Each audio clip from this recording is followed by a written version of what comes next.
Greetings and a warm welcome to you all.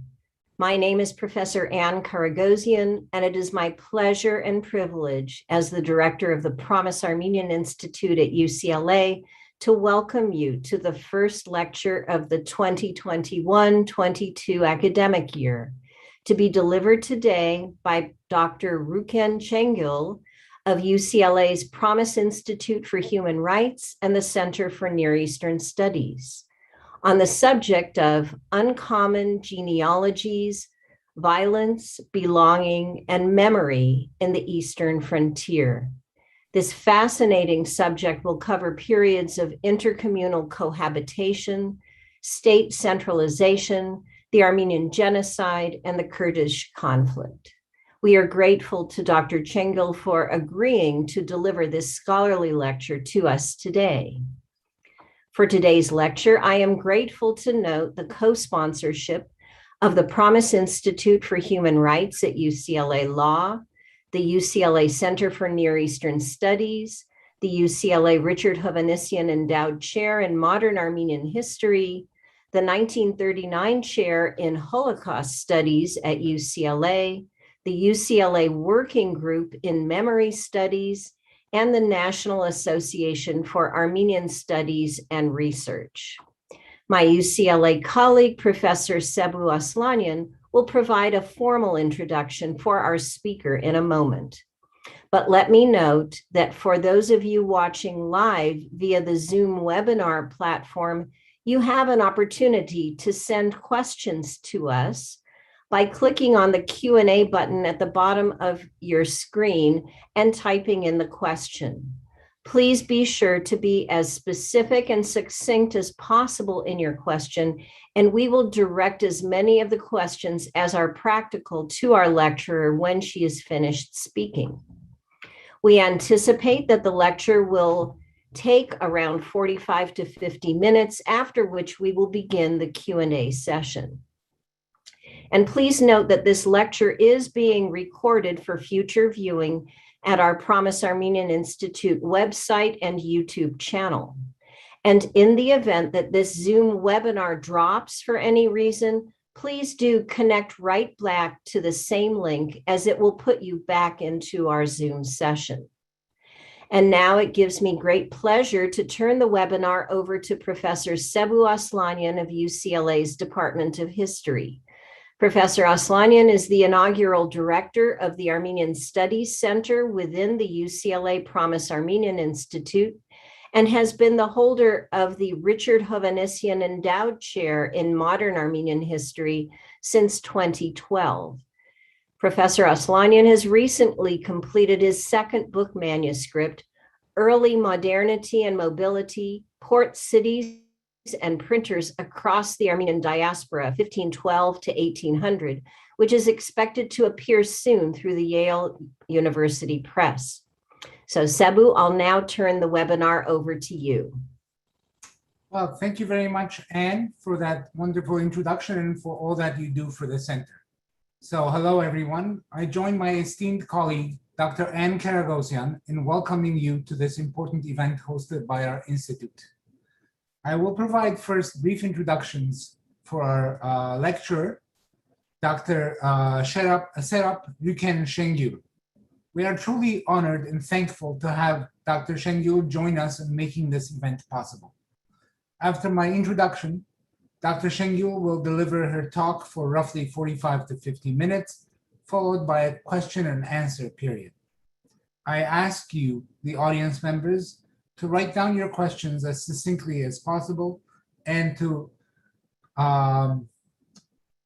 communicate them to us via the chat room option at the bottom of your screens, as Anne has already mentioned. When the lecture and the discussion have concluded, we will field as many of these queries as time will permit and ask them to Dr. Sengul.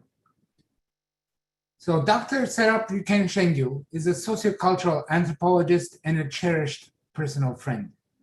Her research expertise converges on gender and sexual formations of sovereignty, nationalism, kinship, violence, memory, and displacement in the Kurdish borderlands of Turkey, Iraq, and Syria.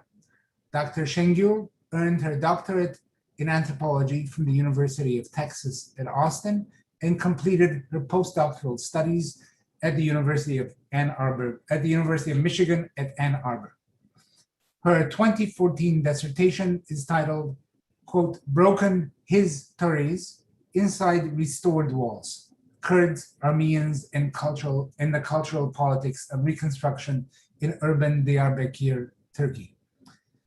She currently serves as Distinguished Research Fellow through the Promise Institute for Human Rights at the University of Los Angeles at UCLA, and is involved in teaching the UCLA freshman cluster course titled Political Violence in the Modern World, Causes, Cases, and Consequences, as the instructor who focuses on the Armenian genocide in particular. Besides her scholarly work, Dr. Sengul has maintained an activist research in Turkey since the late 1990s, with a special focus on political violence in today's Kurdish region.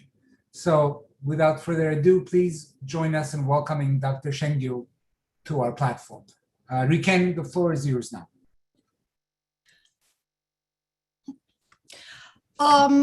Thank you, Sabu, for this warm introduction. I thank the Promise Armenian Institute and the co-organizers of this event for inviting, making this event possible. So the other evening, I was checking to see how if this event was advertised online to estimate a potential audience for it, being still not used to the availability of virtual public platforms. And I came across this news in the Asperas magazine that read UCLA will host a genealogy seminar. I was thankful that the word was spread. At the same time, the title, which was fashioned after my own, was somehow alienating, seen on the screen, and let me ask, what would that mean? It is because there's a way in which we use genealogy in everyday in the sense of ancestry or lineage, and in this sense, genealogy has an aura of authenticity to it at the background of a more or less shared investment in the belief that blood is thicker than water.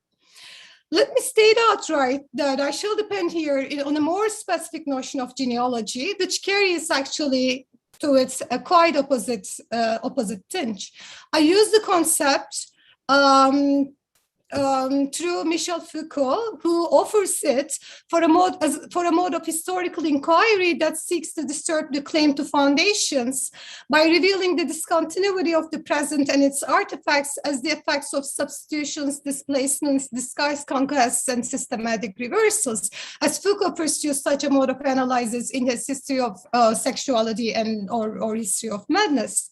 Guided by this conception, I'll talk about here shifting practices and political semantics of one particular rite, Muslim male circumcision, and a ritual of fictive kinship, kirve, co-parent, over the course of the transformation of the ethno-religiously mixed imperial borderland of the Ottoman East into a Turkish nation-state territory.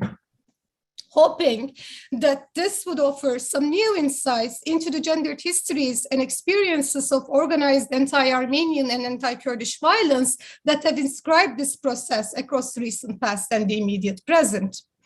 Now, the way I arrived at this research interest, in fact, has a convoluted story, and hence I'd like to attempt an introduction with reference to a work with which I expect many of you in this audience would be familiar. It is Rafi's 1880 testimonial fiction, The Fool. One central focus of Rafi in this work was the relationship between two purportedly real-time characters, Danuber Khacho, an Armenian middle peasant in rural Alashkert, and Fettah Bey, the leader of a pastoral Kurdish tribe in the nearby mountains. Khacho and Fettah Bey had a close relationship until the wake of this war, Rafi tells. If they had their infrequent conflicts, he says, when the Kurds had perhaps stolen a sheep or had begun to graze their flocks in the pastures belonging to the Armenians, these conflicts were always resolved before going out of hand, since he records. Not only was Fettah Bey a good friend of Khachos, but as well was also his kirva.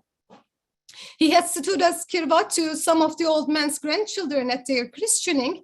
Khacho, in turn, had been kirva to some of the Bek's sons at the time of their circumcision rites. Thus, between the Armenian elderly and the Kurdish chieftain, close relations were established. The Rashorodon War, in Nafis' account, violently disrupts this customary affinity. Emboldened by the opportunities promised by the rising anti-Armenianism of the context, Fettah Bey betrays the terms of his kirve relationship to Khacho, unleashes desire for Khacho's daughter Lala, and on his properties. Crazed in the end by his own unfulfilled lust, he burns down Khacho's home and village and becomes a notable murderer of the Armenians. Notwithstanding this catastrophic turn of events, though, Rafi invests no pain in the destruction of the affinity of his Armenian and Kurdish protagonists.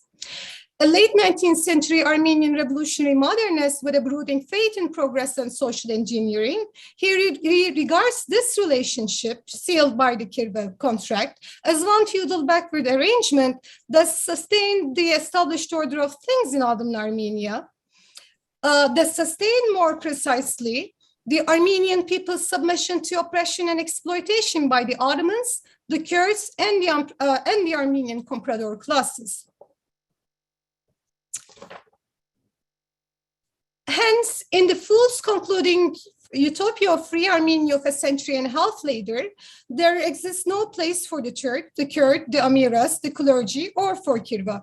As agents of a reactionary and cruel system of injustice, all become distant reminiscences from the past year, now a foreign country. Now, those of you who are familiar with The Fool, which is often considered as the pioneering Armenian historical novel, I'm aware you may find my rendering of the story by centering Khacho Fettah Bey relationship a bit off, if not irrelevant. But truth be told, what introduced me to Rafi and to The Fool was not any prior research interest in the late 19th century Armenian national modernity or Armenian massacres or the genocide. It was precisely a historical and anthropological interest in understanding what the thus named Kirve mechanism relationship was and how it fit in the political and sociocultural order in Ottoman Armenia or Ottoman Kurdistan, or as I'll refer to in this talk, in the Ottoman Eastern borderlands. This interest was then firmly grounded in how forcefully the ritual of Muslim male circumcision and the mechanism of kirve came to inscribe the delineations of the boundaries of self and other, inside and outside, life and death, as well as history and memory in this contested land within the context of the present-day Kurdish conflict by the early 20th century. As soon as Kurdistan's Workers' Party, or with its better-known acronym, the PKK, initiated a guerrilla struggle in the early 1990s, in where the Armenian genocide unwittingly turned into a predominantly Kurdish Kurdistan, the Turkish state cast it as an Armenian organization that sought to establish in Eastern Turkey a greater Armenia. This claim followed the foundational Turkish Republican discourse on the Ottoman Turkish Eastern question, which coined a Turco-Islamic identity for the imperial borderland, for Ottoman Empire's eastern borderlands, by casting its native Armenians as foreign elements and infidels who allied with the imperial West against the Ottoman Empire during World War I, tabooed the Armenian genocide and the existence of its native Kurds. The ethnic misnaming of the post-1980s Kurdish movement carried this discourse forward as a yielding counter-guerrilla strategy. It enabled the state to maintain denial of Kurds until the 1990s and later to separate loyal Kurdish brothers from terrorists. It acted as a call to loyalty and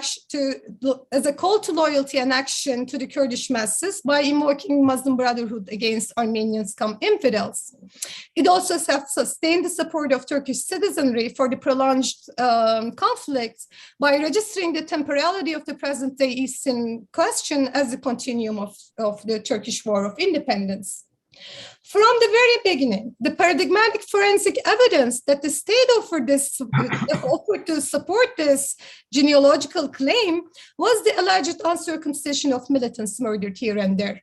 There exists no phenotypical trait to distinguish among ethnic Kurds, Armenians, or Turks, and with even the slight traceability. And in this context, the militants allegedly uncut foreskin acted first of all as a racializing trace, drawing upon a common sense understanding that the predominantly Muslim Kurds practiced male circumcision, while Christian Armenians did not follow the rites. But there was also more to the talk of circumcision here.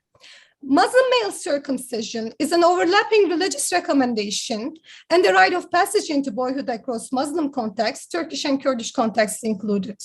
Further, modern Turkish gender discourses cast circumcision as the first of the three rites of manhood, succeeded by national military service and marriage. Within such a semiotic chain that bridges male corporealization to national and sexual initiation, uncircumcised terrorists also offered a sex-gendering index of the post-1980s Kurdish conflict, construing as a phallic battleground between the manly Turkish state, soldiers, and the larger citizenry, and the uninitiated unmanned terrorists. The uncircumcised terrorist trope remains systematic to this day in the Turkish state discourse to broker racializing, sexualizing violence against the Kurdish descent and to broker the allegiance and affinity of Kurdish masses under the rhetoric of Muslim Brotherhood. However, within this larger period, in the early 2000s, at a certain interlude marked by the de-escalation of armed conflict and the introduction of multiculturalist reconciliation into the language and politics of both the Turkish state and the Kurdish descent, as well as other minority counter-republics in Turkey, the issue of circumcision acquired a new traction in the domain of the Kurdish conflict with the introduction of kirve as a kinship idiom and practice. Kirve was veiled into this political interlude by actors located at opposite ends of the political spectrum, as I closely observed this process in and vis-a-vis its privileged site, my home field, Diyarbakir, a historically mixed town of Kurdish and Armenian majorities, which was a provincial administrative center of the Ottoman eastern borderlands and served since the early 20th century, successively as one coordinating center of the Armenian genocide, the Turkish Republic's militant projects of disciplining and assimilating the Kurds, and later of Kurdish resistance. At the end of this, at one end of the spectrum,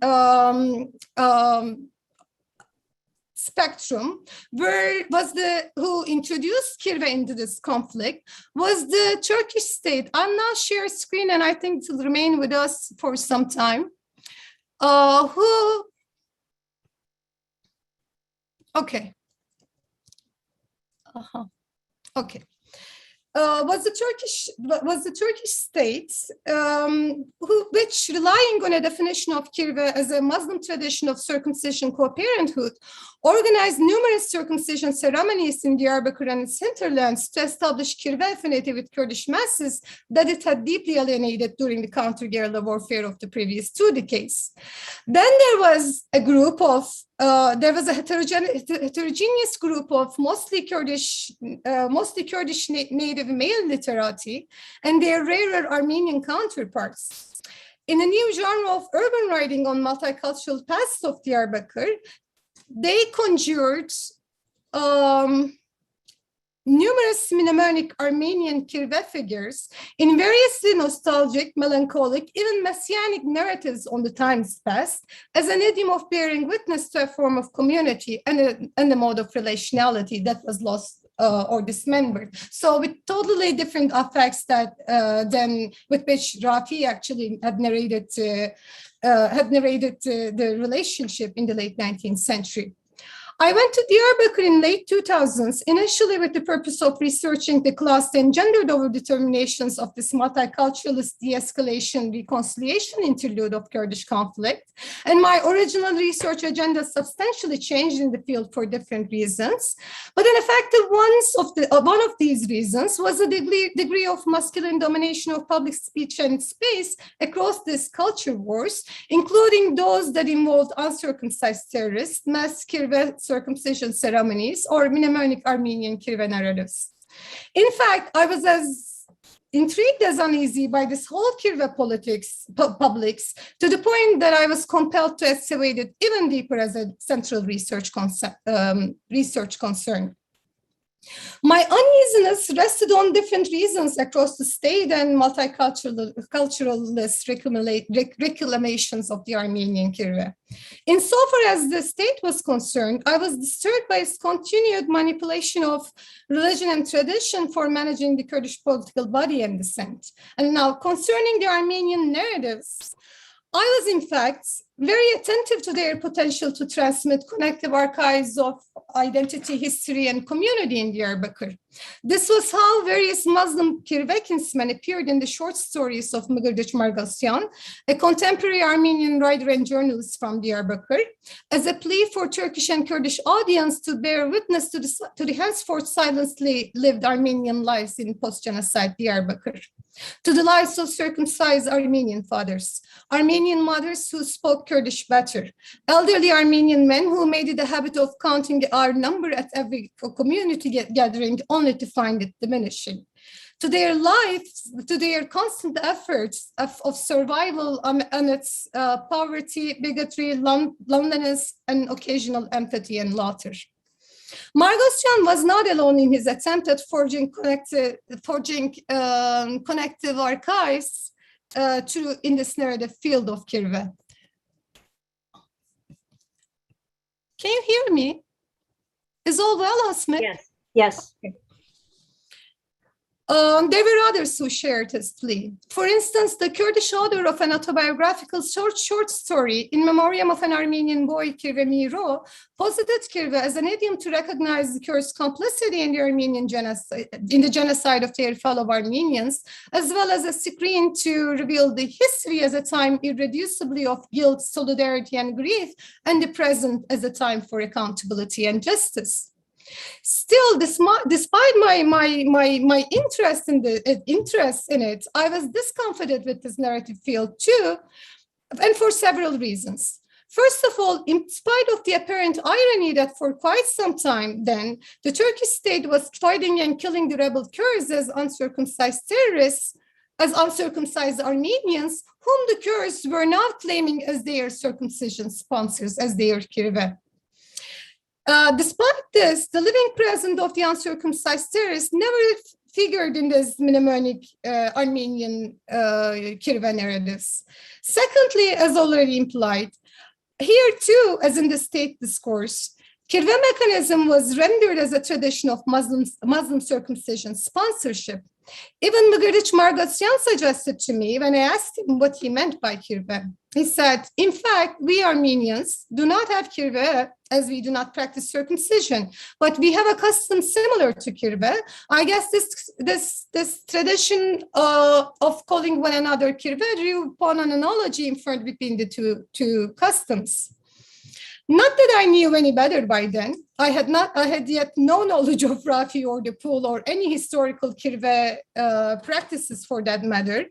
But I had a simple native anthropologist's intuition that there was something seriously missing. In fact, something seriously faulty in the semantic rendition of kirve. This was for various reasons. Circumcision does not have any canonical base or sacramentary status in Islam, unlike the status of baptism in Christianity or circumcision in Judaism. There exists no ritual or spiritual sponsorship in the Quranic tradition. And then the circulations of kirve in everyday language the circulations of Kirve in the Kirvedium in everyday language, as for instance, a male gendered honorific address between acquaintances of different confessional affiliations, such as between Armenians and Kurds, also betrayed any homology between Muslim identity and the Kirve mechanism. And finally, had Kirve been originally grounded in the sponsorship of Muslim male circumcision, then the past intercommunal Kirve relations, such as between Armenians and Kurds, could be apprehended only as a supplement in the Derridian sense to an originary Islamic sociality and culture in historical Diyarbakir or the Eastern Frontier, Eastern borderlands at large, which simply was not the case.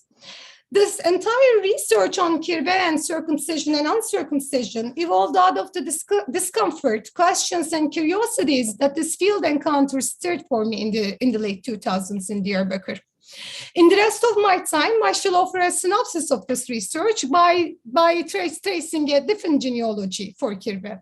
I shall first locate Kirve in the irreducibly mixed frontier sociality of Ottoman East and trace the history of its practical and discursive fixation in Muslim male circumcisionship in a process of state centralization in this borderlands that brought with it a new semantization of beings uncircumcised as a mark of Christian Armenian alterity, of infidelity in the wake of the late 19th century Armenian massacres. Then against this background, I'll revisit the figurations of circumcision, uncircumcision, and Kirve within the context of the present-day Kurdish conflict.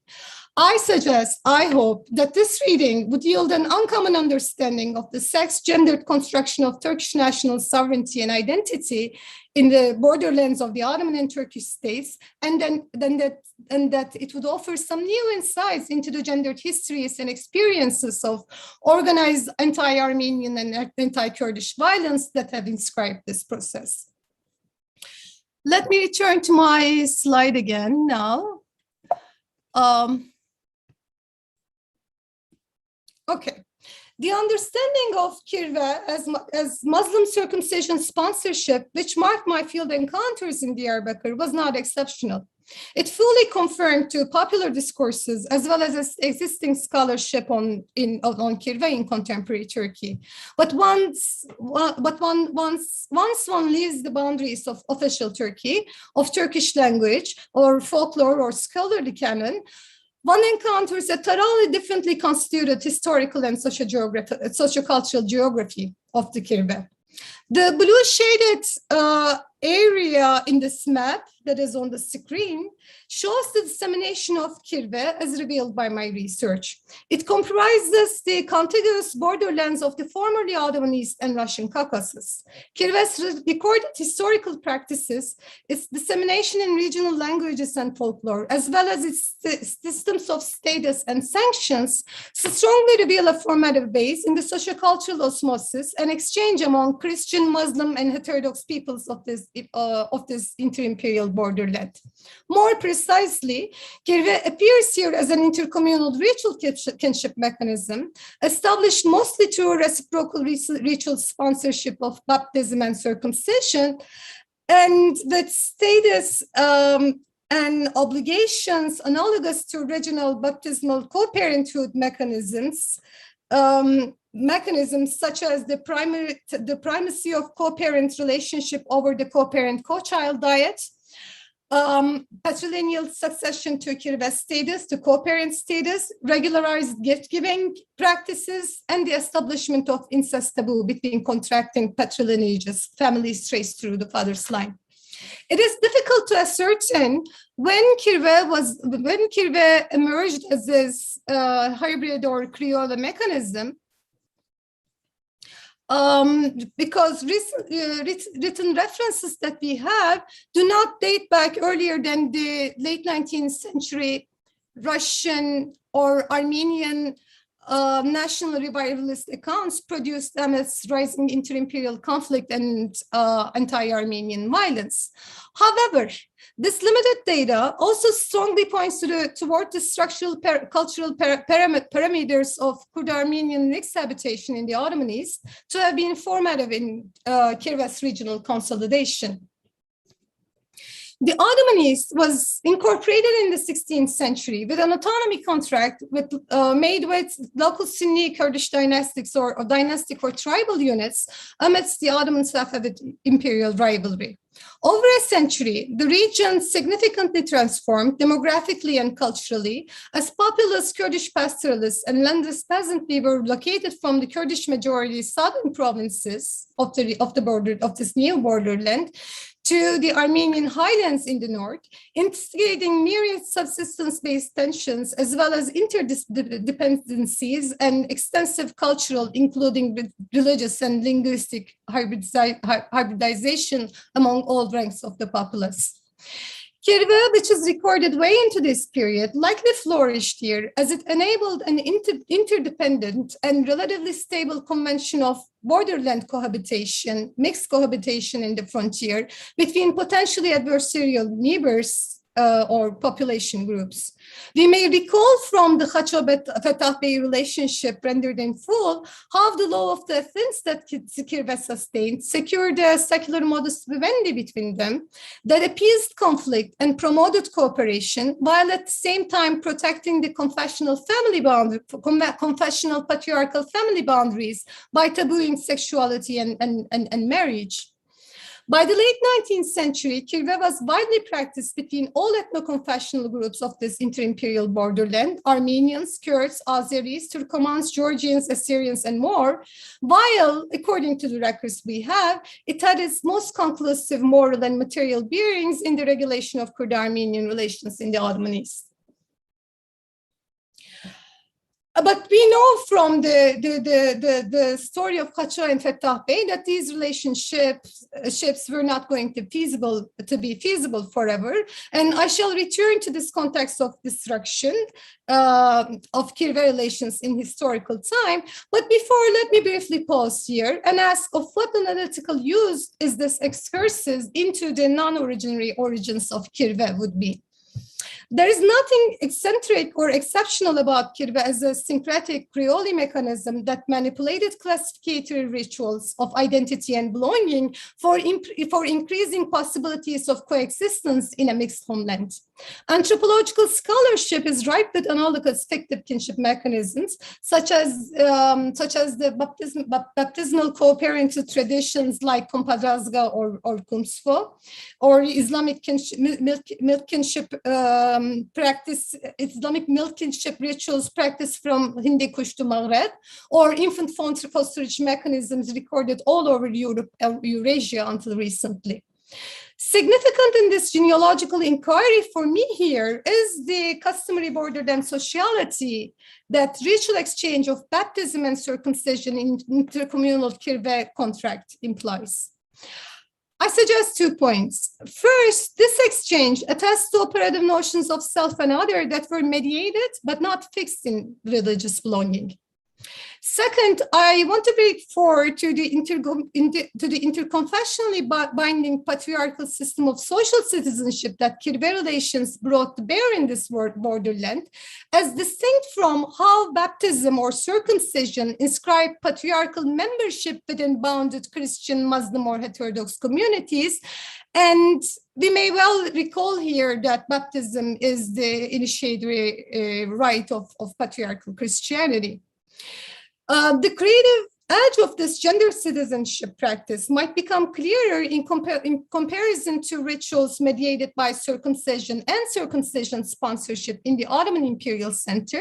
And I'll now briefly move on to this center with such insight, and also as a background to my later discussion on the destruction and reconfiguration of Kirve relations.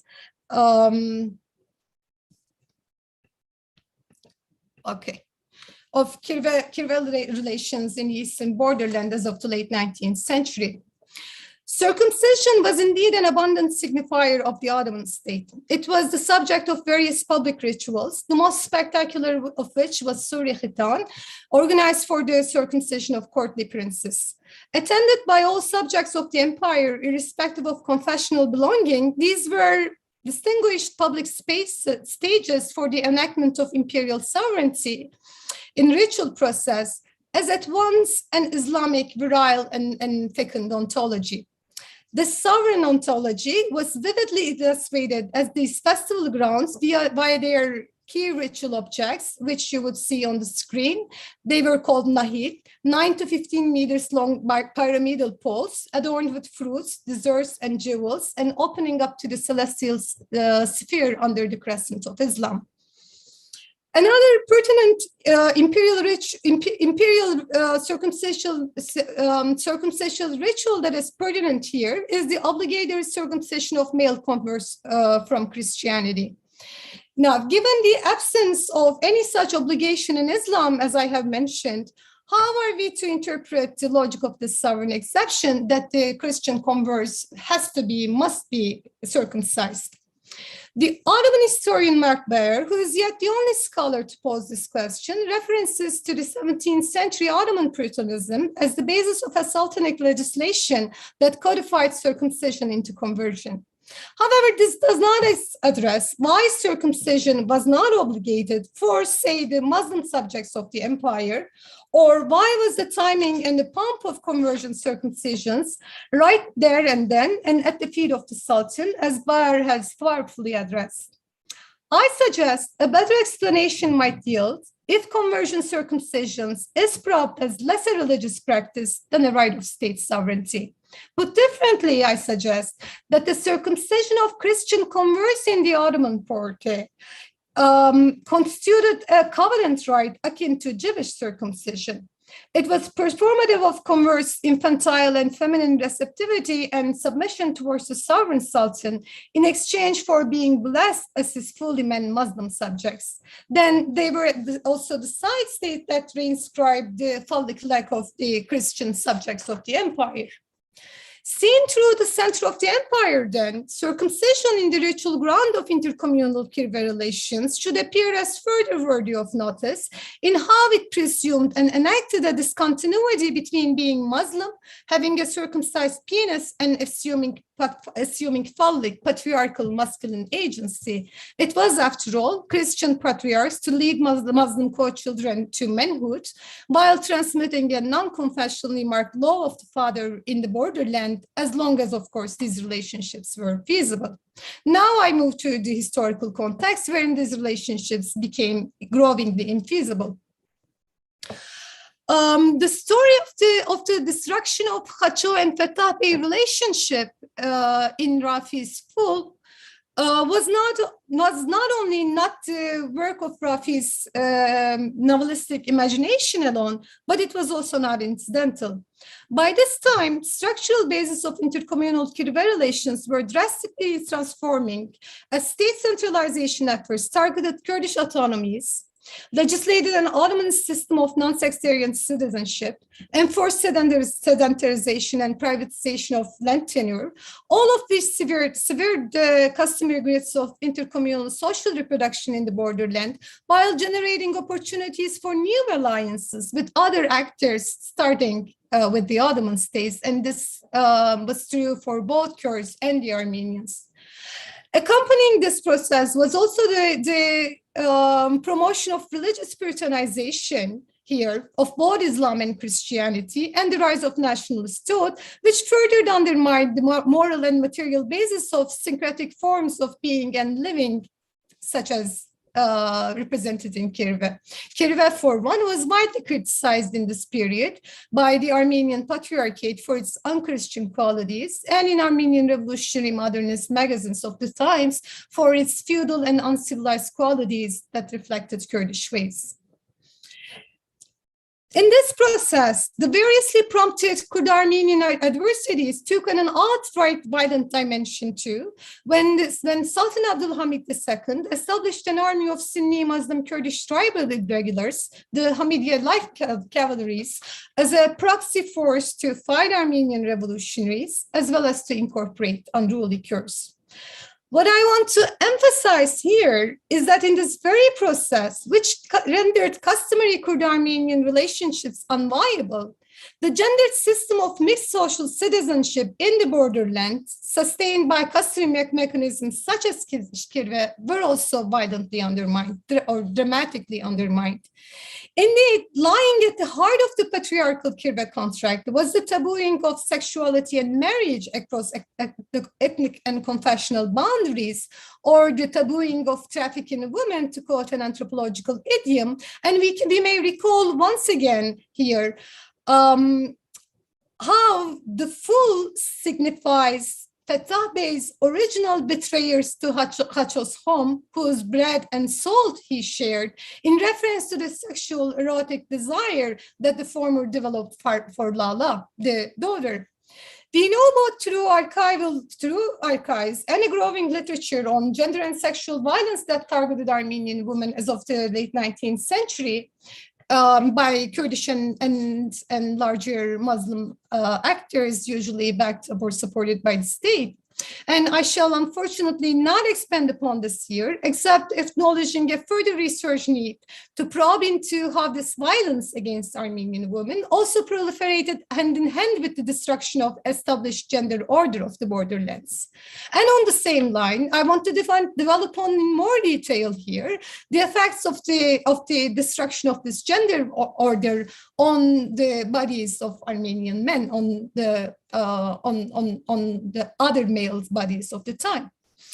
What happened in this tumultuous process of borderland transformation, which rendered Kurdo-Armenian Kirve relations or Muslim-Christian Kirve relations in general rather unviable, the classificatory bearings of circumcision and uncircumcision also transformed in the eastern frontier rapidly and dramatically, as Armenians turned from Kirve to live with into infidels to be done with. Uncircumcision transpired as an antagonistic mark of an Armenian alterity, and an uncut foreskin itself became object. A corporeal excess whose removal from then on would not constitute an act of violence or murder, but of the policing of purity and order and of the sustenance of the sacred. For 2 decades, as of the late Hamidian era, Armenian men encountered circumcision at limbo. During the late 19th century massacres, foreskin inspections became common parlance. Many were circumcised literally at the edge of the sword as part of their enforced conversion to Islam.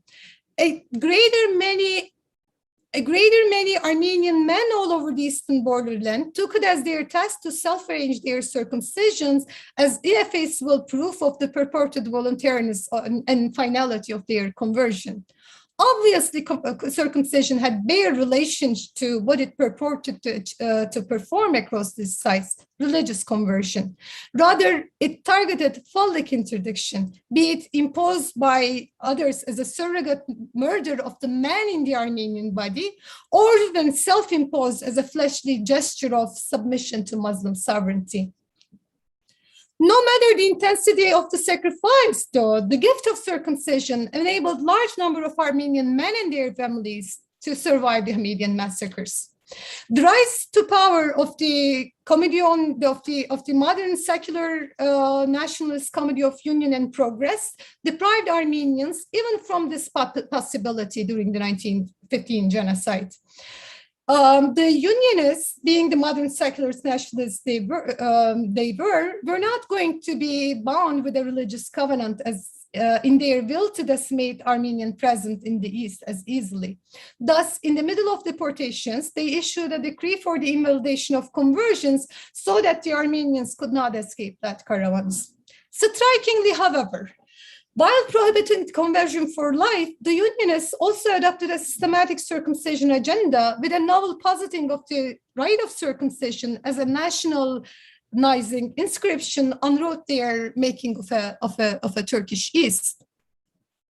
One paradigmatic setting here was the project Gürbüzler Ordusu, which was instituted by Kazım Karabekir, the renowned commander of the Eastern Front, for the military training of war orphans.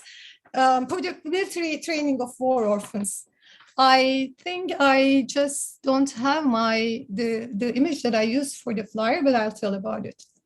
The approximately 6,000 robust recruits collected from all over the eastern provinces comprised an ethno-religiously diverse group with mostly Armenian or Kurdish war orphans, mostly boys, and a limited number of girls.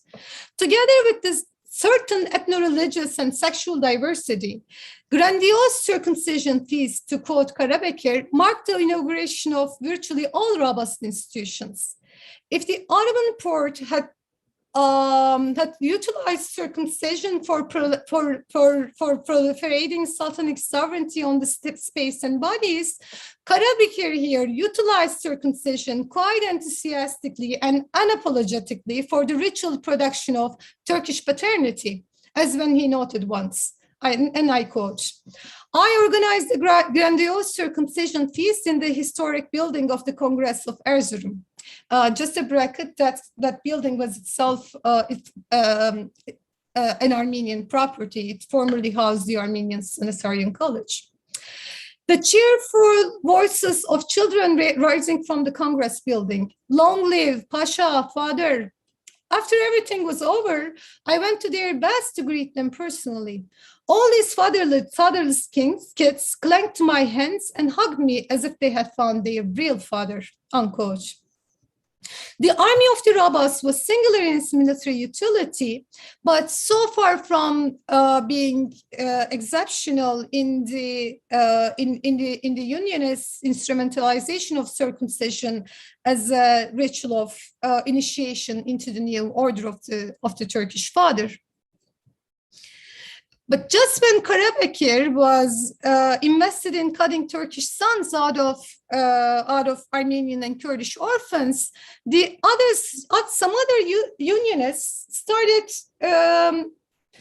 seeking relatedness with the Kurds. Pioneering this effort was none other than Mustafa Kemal Atatürk, who, upon his arrival in Diyarbakir in 1916, when the Armenian deportations were still going on and the massacres in the city and its hinterlands, Atatürk became kirve to the leader of a powerful Sunni Kurdish tribe in Silvan by sponsoring his son's circumcision, which fixed an efficient alliance to coordinate war efforts in and around Diyarbakir well into the establishment of Turkish Republic in 1923. Thus, in the course of the transformation of the Ottoman Eastern frontier into a Turkish national periphery, from the late 19th century Armenian massacres to the assimilation of Kurds under a sovereign command, the affinity between the baptized and the circumcised was violently disrupted. Uncircumcision came to mark the fidelity and disposability of Armenian men fixed in their Christian otherness. A circumcised penis turned into a mark of the law of the Turkish father, carved on the Republic's adopted sons following the murder of their Armenian or Kurdish fathers. And kirve, which effectively sustained an intercommunal borderland sociality, was appropriated as a paternal patriarchal tool of incorporating the Kurds into the body of Turkish Republican citizenry. The Republican bureaucratic appropriation of kirve was so extensive that one researcher recorded it as one of the two main patron-client networks, along with ağalık, landlordship, to structure the art of politics in the region by the 1970s.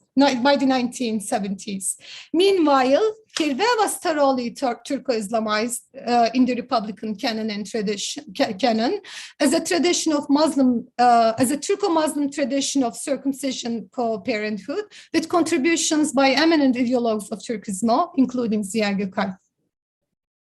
Now, let me move on against the backdrop of this history to recementizations of uncircumcision, circumcision, and kirve within the context of the present-day Kurdish conflict.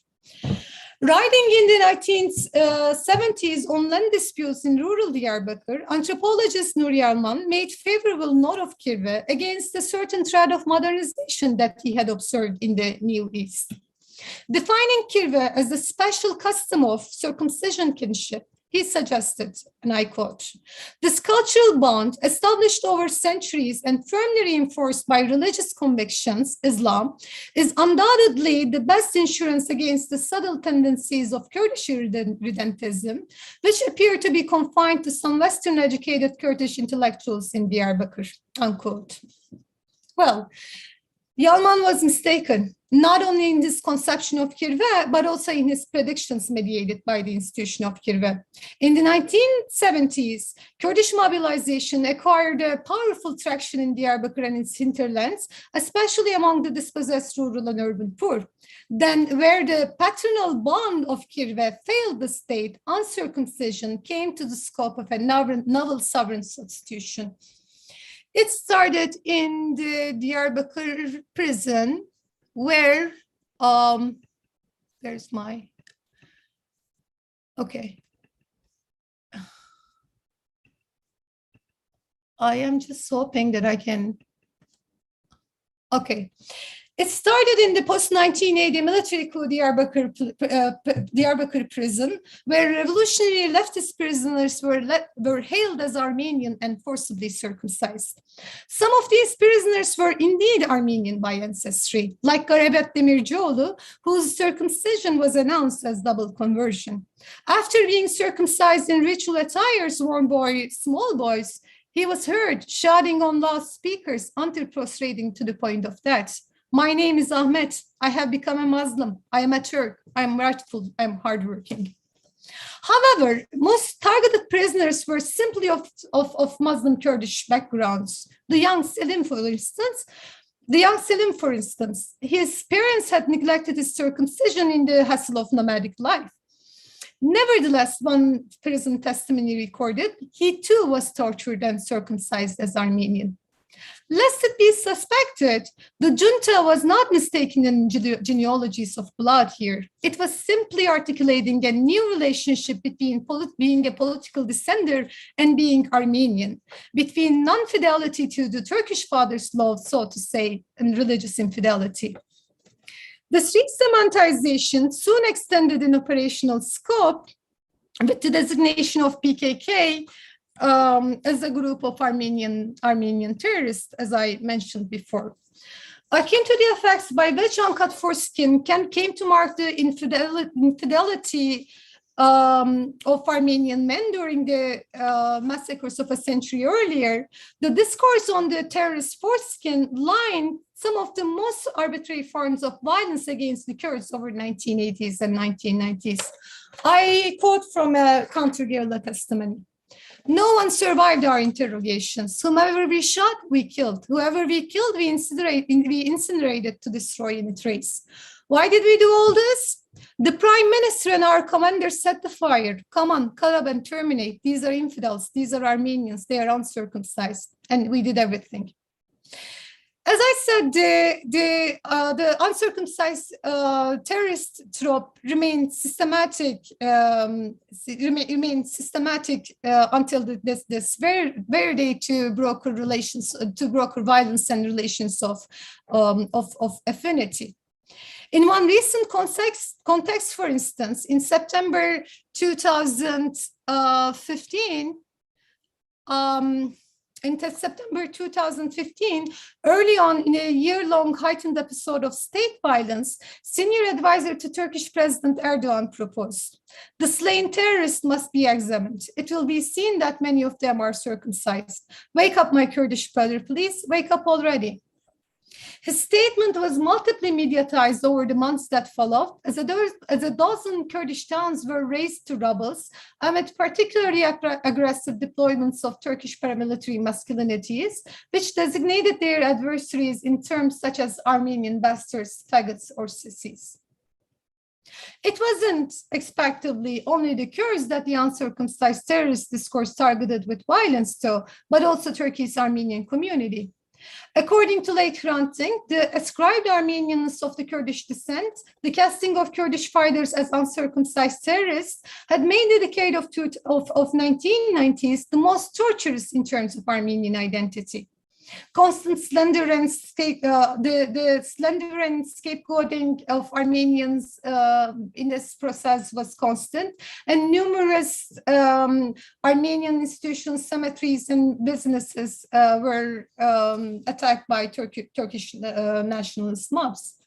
According to a 2000 assessment report, the consciousness of the uncircumcised terrorist discourse also compelled large numbers of young Armenian men in Turkey to one typical sacrificial gesture of the Hamidian era massacres.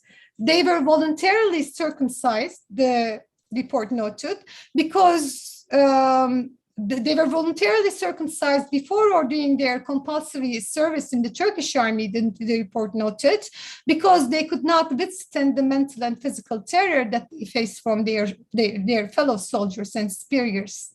And yet again, the uncircumcised terrorist threat generated not only such intense gender violence against Kurds or Armenians, as noted, but also as knowledge rooted in visuality, this trope also dramatized the phallic ontology of Turkish state sovereignty and its sovereign manhood. Recall the statement of President Erdogan's advisor on the circumcision status of the slain militants. Many ex-conscripted Turkish soldiers who spoke of their experiences at the war front testified to have seen the militants' uncircumcised penises, as have many counter-guerrilla pundits over the decades. It does not really matter if the president or his advisor or the soldiers or anyone has really seen those penises. What matters is to see how their claims to have seen them offer the discursive space and a fantasy screen for a sovereign penetrating Turkish masculine self to emerge. Consider this testimony. We hear that the terrorists call us the bastards battalion. We appear when they would not expect, from where they would not expect. If a captured terrorist doesn't have an idea on how they understand if he's a Turk, a Muslim, we check whether they are circumcised. We enter the case without any back thought. It was, however, not only at the space of the look wherein the sovereign phallic privilege was conjured either. This privilege was further dramatized at the space of the gaze. Allow me now transition to this gaze via a brief detour to the multiculturalist memories on Armenian Kirve in the 2000s, a certain critique of which I suggested prompted me for the genealogical research, which I just shared with you. Yes, I was perplexed by the fixing of Kirve in this Armenian Kirve narratives in Muslim circumcision sponsorship with the curiosity of an anthropologist. I was also quite discomfited, as I said, by the silence of these narratives on the state's counter-guerrilla discourse and politics of the uncircumcised terrorist as a Kurd who came of age during the militant temporality of the 1990s and as a feminist. Not that I was not aware of how unsettling it could be for both the Kurdish and Armenian counter-publics to engage with the uncircumcised ones of the Kurdish war. True, I did not yet know anything about the Armenian men's circumcision ordeal across history, but I knew this recent uncircumcised ones could hardly fit in the present-day Armenians or Kurds' negotiations of identity, community, and belonging in Turkey. The Kurdish political community would expectedly disclaim a figure that targeted their very existence, identity, and struggle. The Armenian community would be more expectedly, perhaps, want to disclaim any affinity with the uncircumcised terrorists for many reasons, starting with objecting to be persecuted for another's war. In fact, disclaiming the terrorists was the de facto condition of possibility for Turkey's Armenians to claim any voices of the 1990s, and Armenian silence on the expendability of the uncircumcised could at least partially be related to a refusal to find themselves in any position as of speaking for the terrorists. Still, I was tempted to see in this silence the unraveling, of some shared patriarchal masculine resistance to acknowledge the phallic sacrilege that the state targeted with the uncircumcised terrorist discourse, as it would have risked acknowledging the penis which is supposed to protect and keep intact the boundaries of the patriarchal nation and its manhood as missing, stolen, or violated.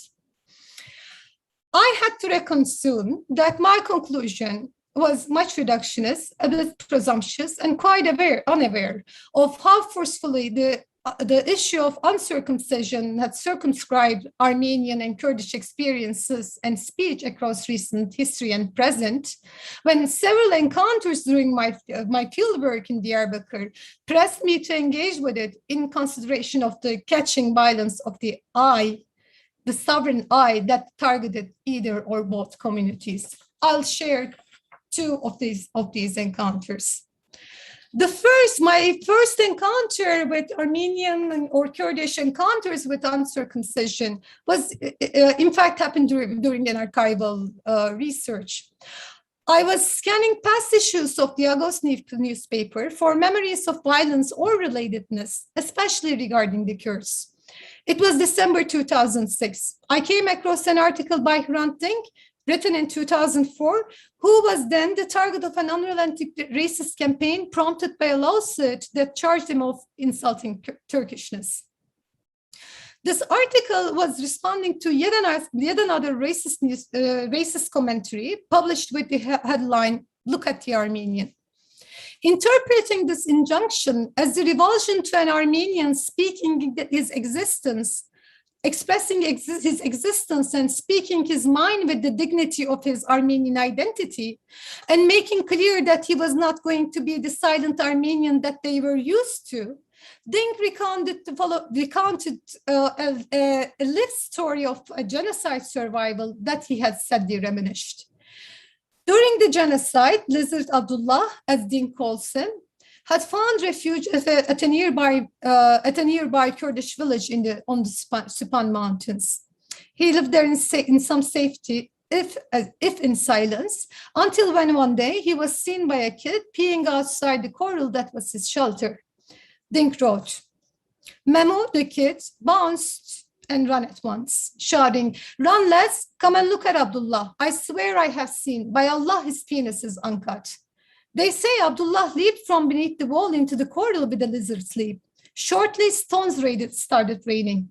Kids and youths, grown-ups and the elderly gathered to storm the corral. They were shouting, 'Get out, infidel, we understood who you are. Get out.' The corral's door opened. The first one to enter was Ismail, who had always protected Abdullah. Ismail's hands grabbed Abdullah's extended hand, but recoiled at once. It had touched a piece of skin and blood. Ismail told the others, 'Come on, leave the poor man alone.' Then they left alone the dignified, circumcised Abdullah, never touched him again. Those of you who tried catching a lizard in their childhood would know, when you lean on to grab them, you're only left with their tail. The year is 2004. Yeni Çağ threw a headline, 'Look at the Armenian.' It seems someone is on a lizard hunt once again. Don't take it wrong, not that I'm intimidated or boggled, of course, but I now feel like Lizard Abdullah myself. How about that? I was bewildered by the time I reached the end. This was not only because of the heaviness of the history, it had to do with how they relate experiencing the visibility enforced on him, look at the Armenian, as a felt attack on his tongue. It was the screen memory of Abdullah's cutting his foreskin, brought to the surface by the racist calls to silence him. The association between penis and tongue, the two presumed signifiers of phallic agency that had instigated this reminiscence of the Riz's tale which had struck me. Dink did reciprocate the gaze. He did not circumscribe his words. Barely a month later, I saw on a store displayed TV screen him lying flat on the ground in a street in Istanbul, his face down and his body covered with a white cloth. He was assassinated. Zeynep's son, a Kurdish PKK guerrilla, had been killed in an armed clash in rural Kars in 1992.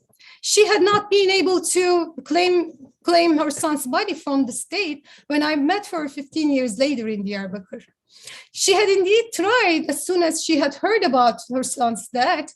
She went all the way down to the town's border together with her elder brother to claim him, and despite her husband's protests, but she could not dare when stopped by a soldier at a checkpoint and was told that the terrorists were on display. Their things were out in the open. I quote from Zeynep. I protested. I said, have you got no shame to talk to me like this? I'm your mother's age.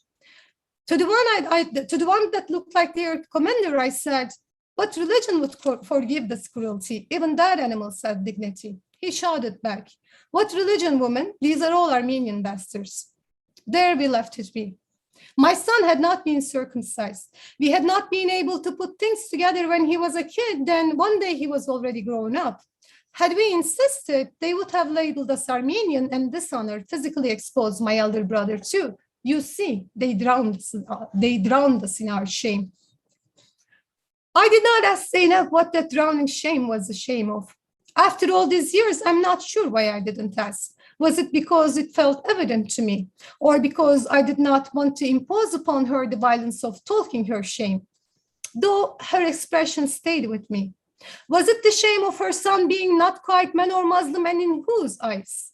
Was it the shame of him being exposed, undignified, dehumanized? Was it the shame of class, of failing to put together the means to have her son circumcised? Was the patriarchal shame, the shame of her son's failed father who could neither adequately provide for him nor had the guts to claim him? Was it her shame as a failed mother?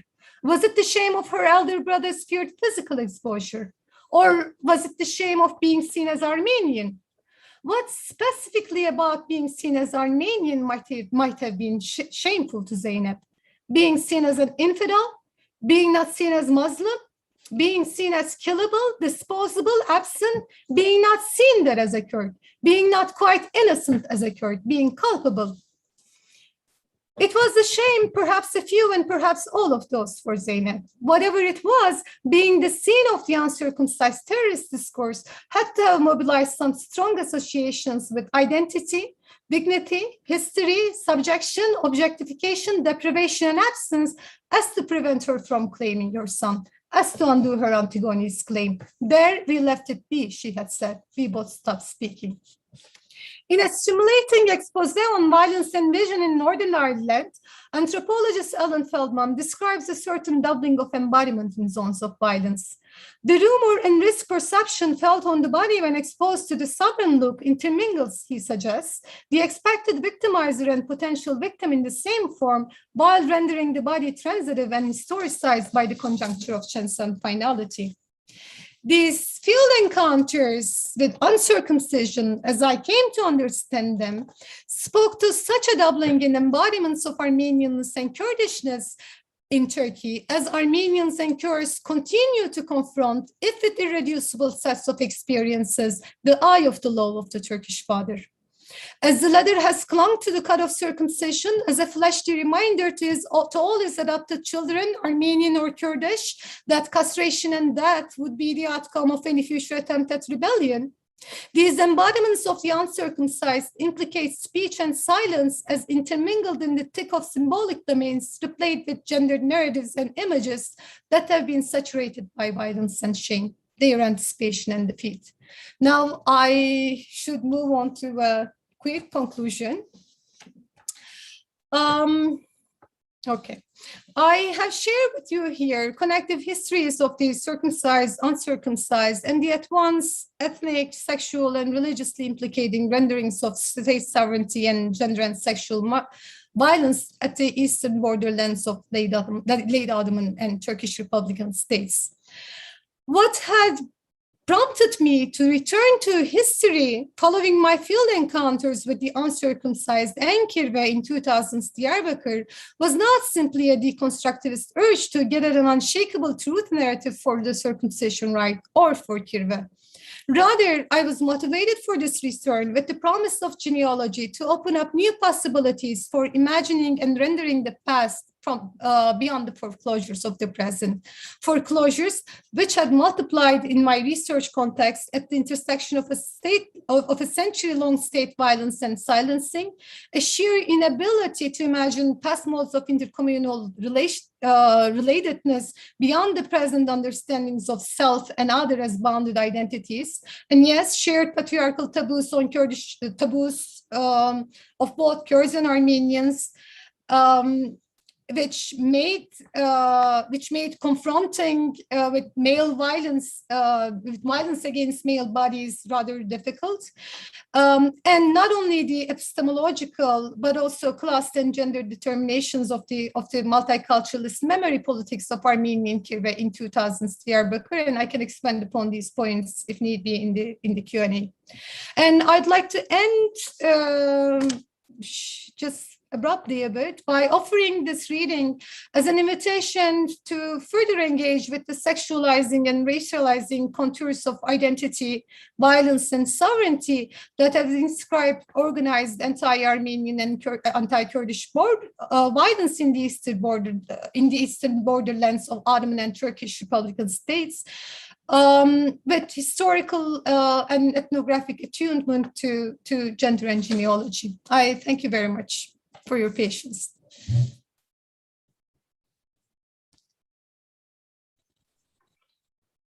Very good. Thank you very much, Ruken. This was a fascinating talk. I would invite any of the members of our audience to pose questions. We have a couple in our Q&A. So in the bottom center of your screen, please offer any questions that you may have for our speaker. I will start with a few basic ones, perhaps, as a non-historian and non-specialist. You've mentioned that to a great extent, over many, many decades, the lack of kirve by Armenians marked them as so-called infidels by the Turks. Even in recent decades in Turkey, as you've noted, but I didn't catch this. Were the Kurds ever designated as infidels, or some kind of degrading term that was related to religion? Maybe you could expound on that.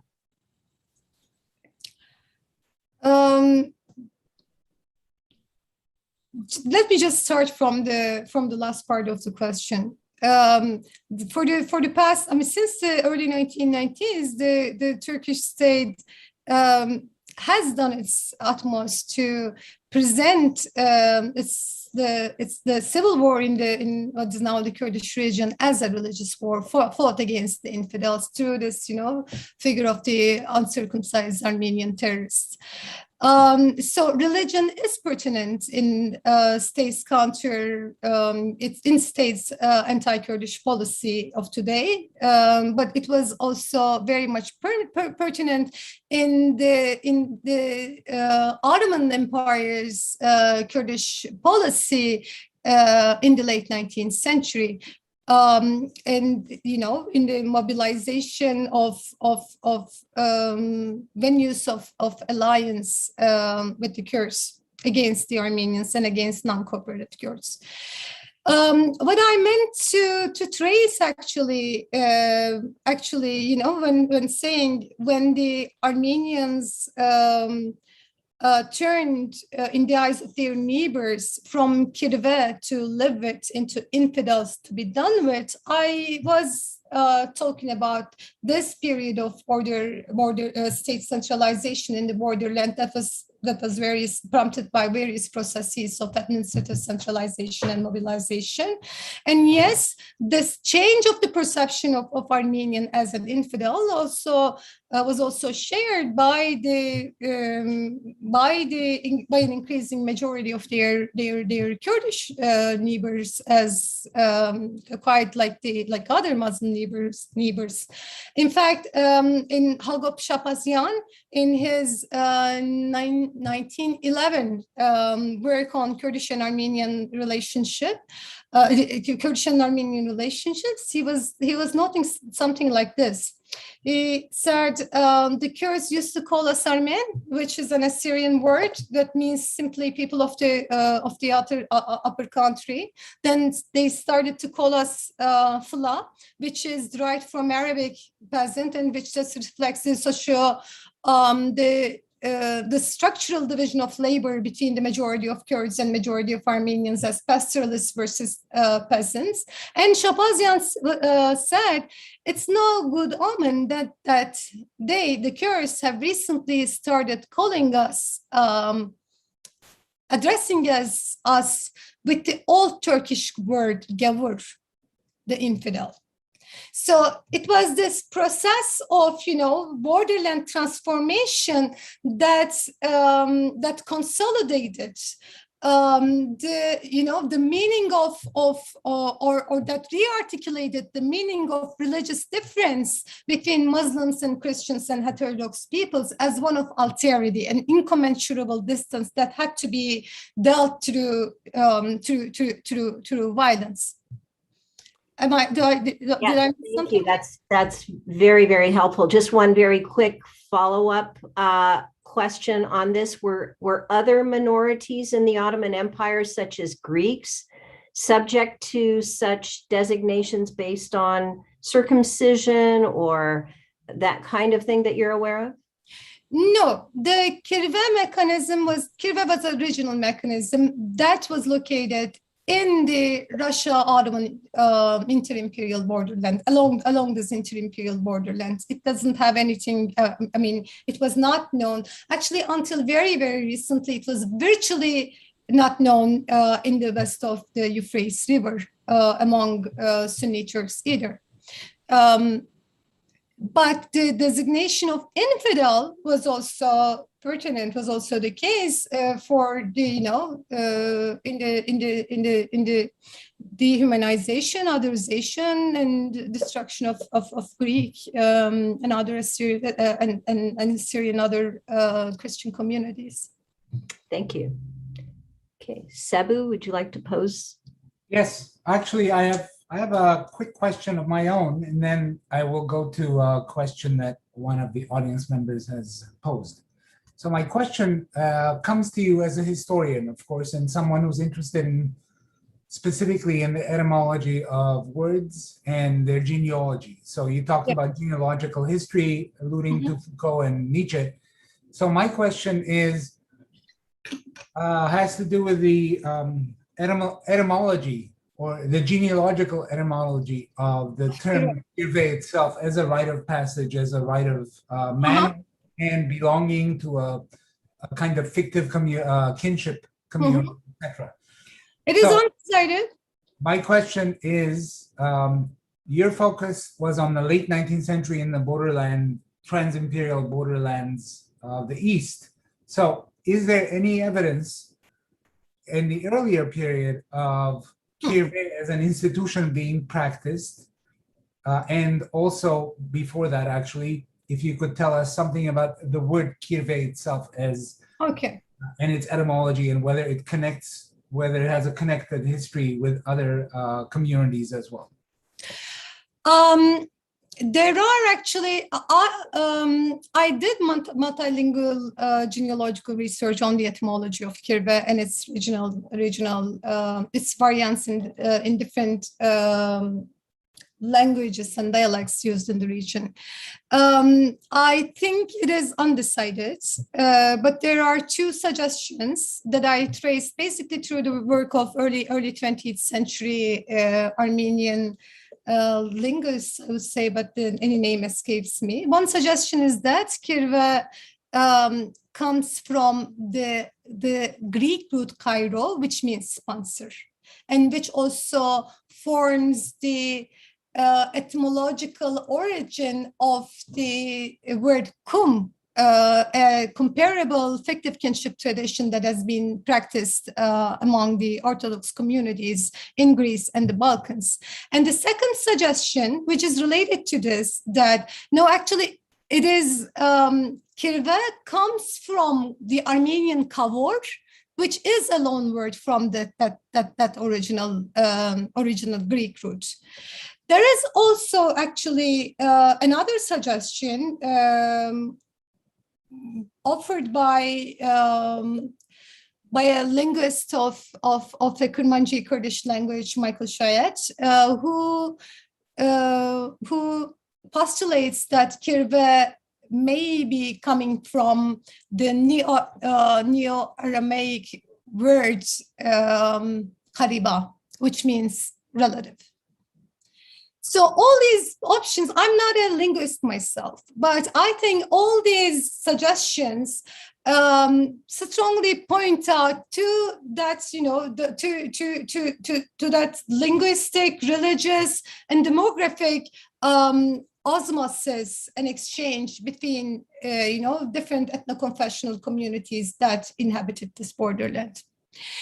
As far as the question whether Kirve predated the Ottoman times, I think it's very the late 19th century period. I think it's my suggestion is that its regional consolidation happened as a morally and materially conclusive and binding form of forming interethno-confessional relationships is a legacy of the 16th century of the Ottoman East as of the 16th century.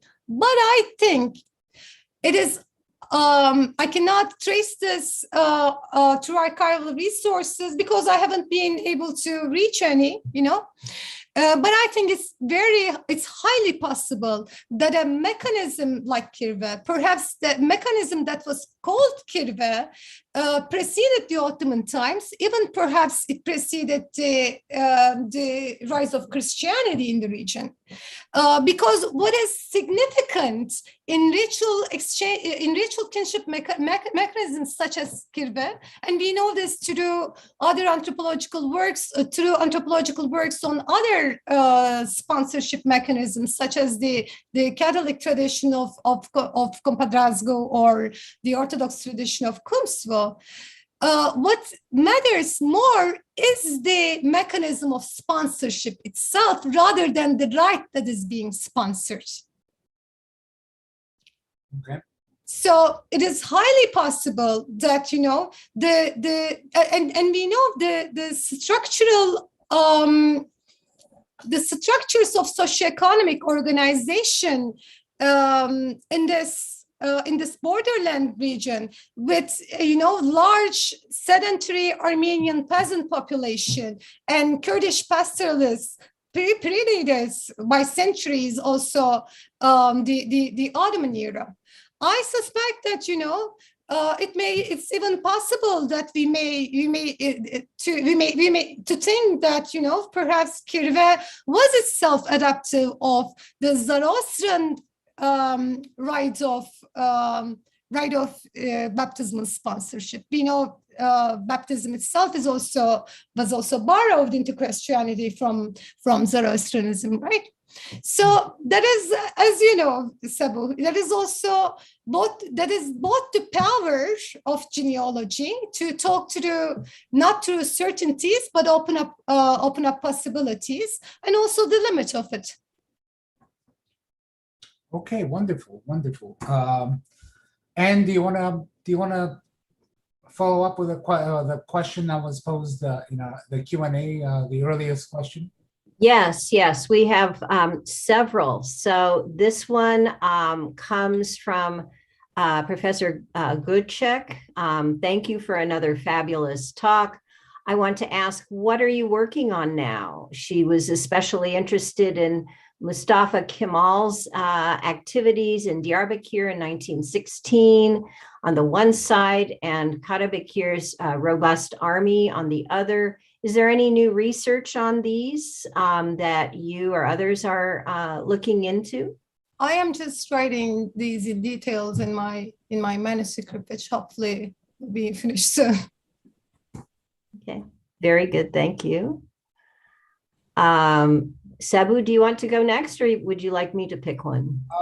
I'll follow up with a question from Zeynep Gürsel, who says, thank you for this excellent and incredibly insightful talk. Could you please expand a bit on the collapsing of the illegitimacy in the labeling of Kurdish terrorists as Armenian bastards, quote unquote? Is there a collusion here of genocide denial and righteous counter-terrorism? That is to say, the illegitimate son, illegitimate because born of rape, as illegitimate citizen.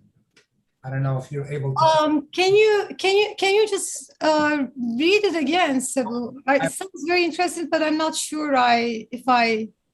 So she says, Zeynep says, Could you please expand a bit on the collapsing of the illegitimacy in the labeling of Kurdish terrorists as Armenian bastards, in quotation marks, and whether there is a collusion here of genocide denial and righteous counterterrorism? And she has here, that is to say, the illegitimate son, illegitimate because born of rape, question mark, as illegitimate citizen. So I'm not sure if I fathom the question myself, but I will toss that one in your court. I am not really sure, Zeynep. Thank you. I am not sure if I understand this correctly, but if by this you refer to at all as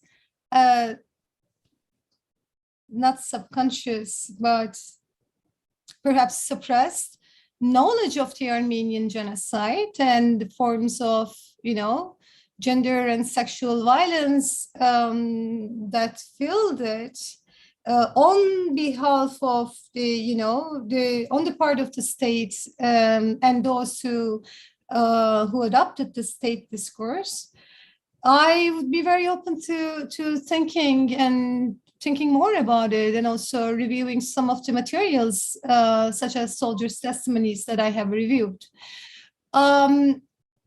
I tend to think, though, of this more in how, the legitimacy of identity and belonging was defined on the basis of Sunni, Muslim, and Turkish identity. So the illegitimacy, the outsiderness of Armenian terrorists or Kurdish terrorists or Kurds as Armenian terrorists has more powerfully rested on that the legitimate citizen, the legitimate son, or the offspring was and still is essentially Sunni Muslim Turk in the Turkish state discourse and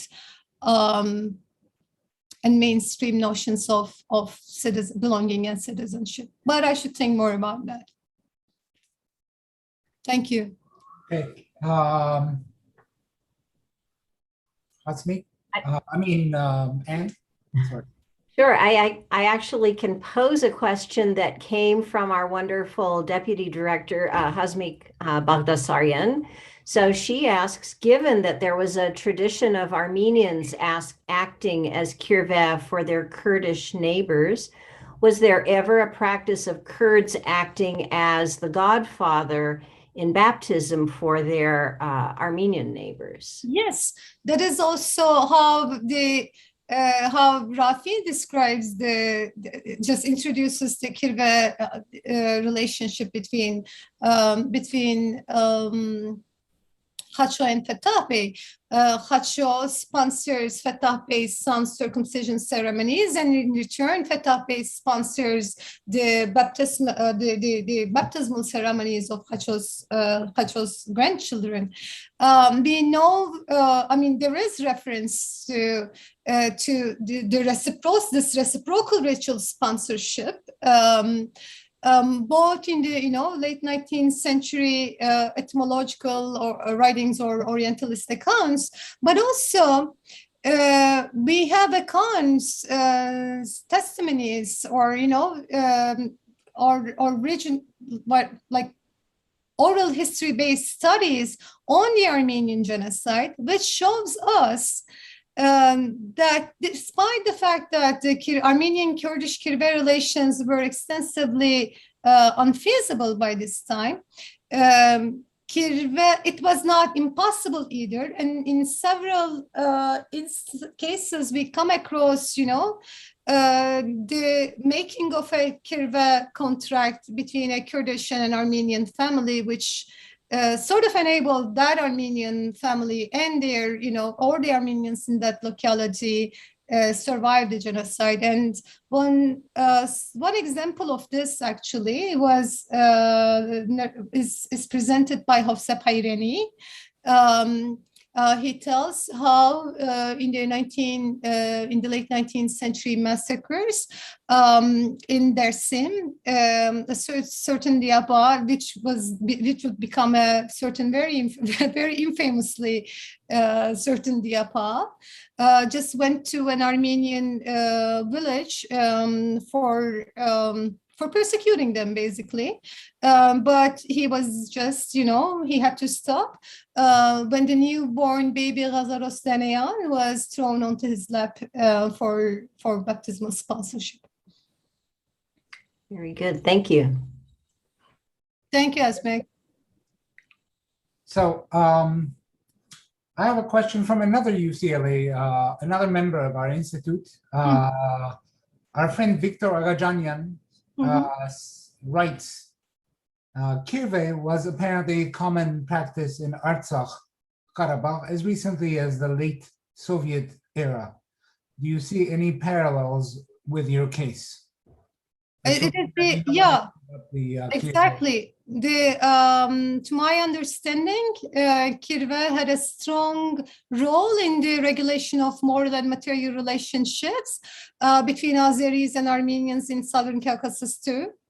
And actually, I traced also. I traced the narratives on kirve produced from this region as well.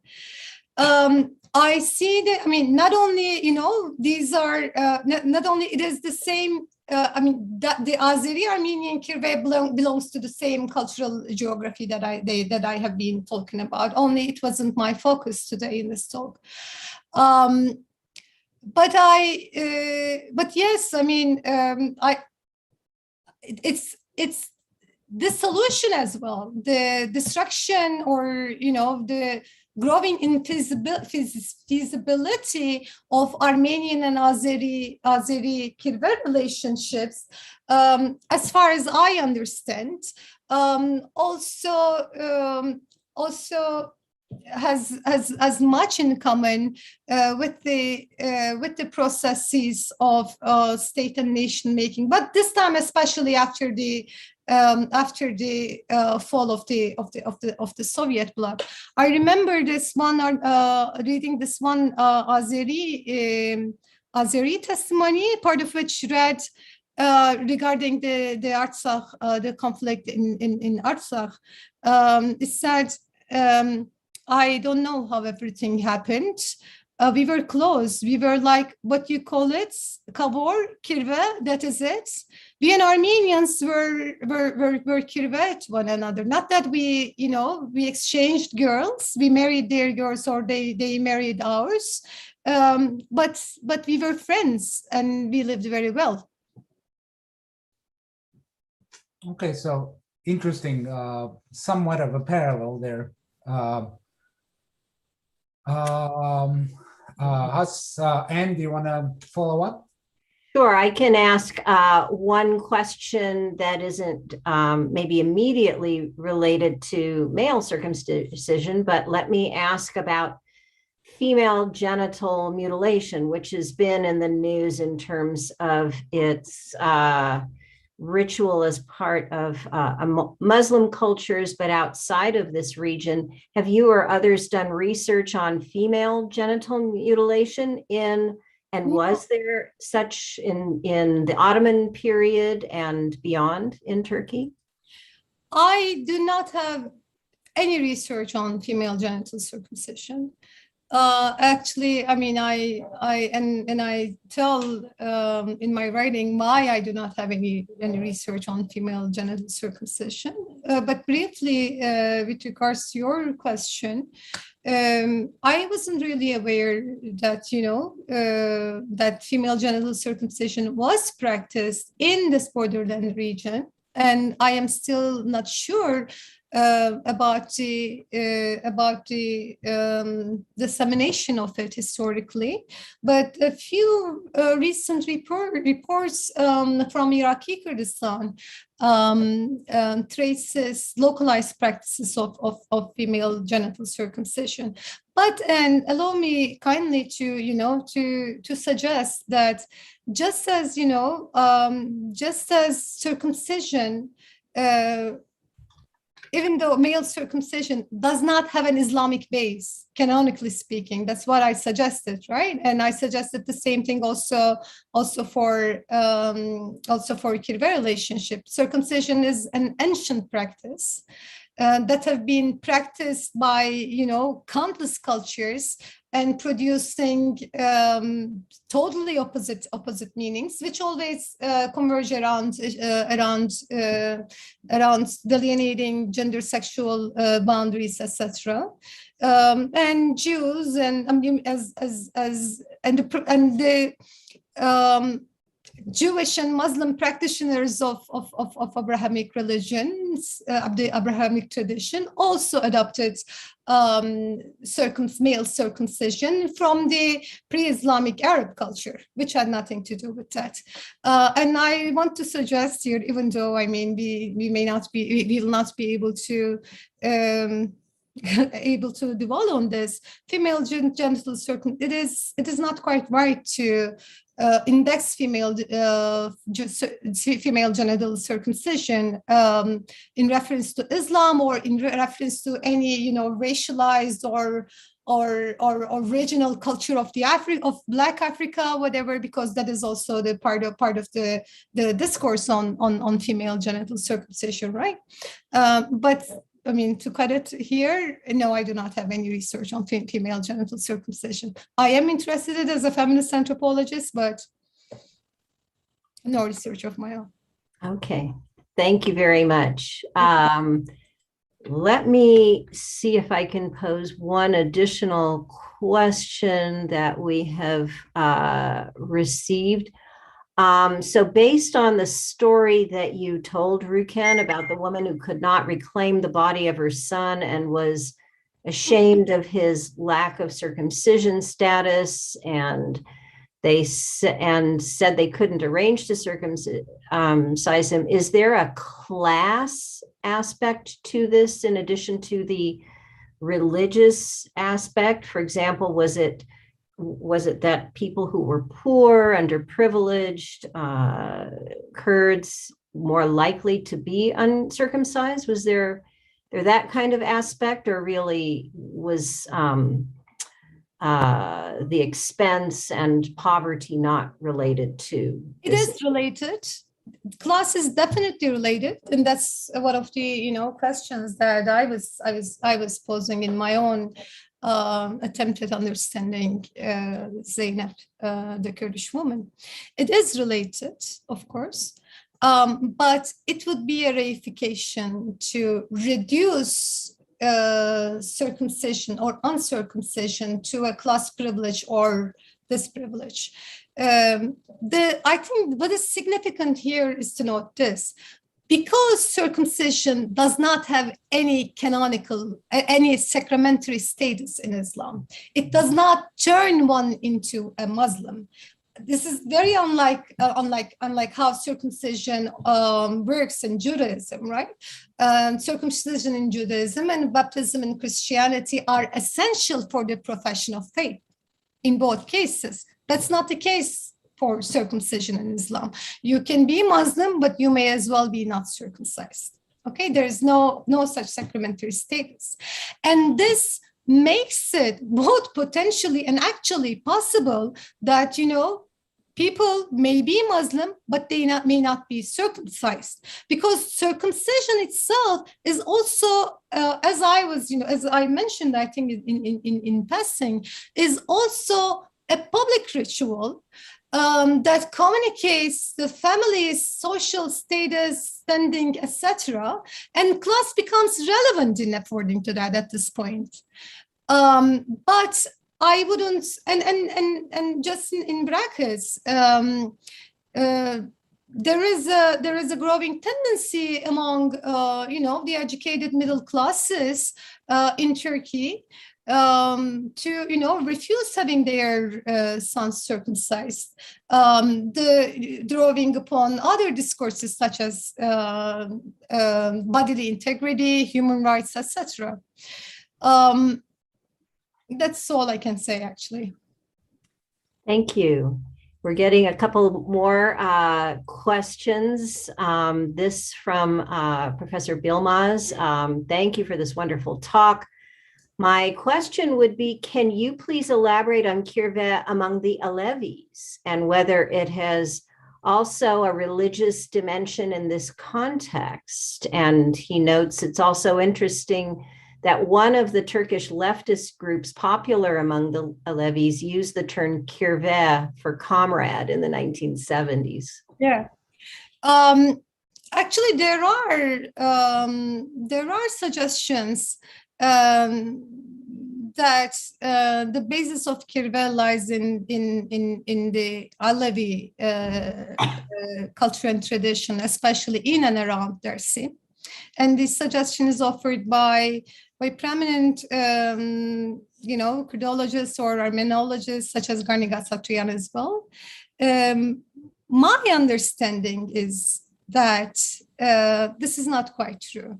I think we should look at not the confines of a singular ethno-confessional tradition to make sense of kirvelik, the development of kirvelik as effective kinship tradition, but to look at the interstices, the points of contact between different confessional groups and the relationship among them. But this is right. It's right that kirve, the institution of kirve, acquired a more sacramentary and significant status, especially among the Kurdish Alevis in and around Dersim, which my esteemed colleague and friend Bülent Bilmez, who poses the question, well knows. And I think we can think about the reason why.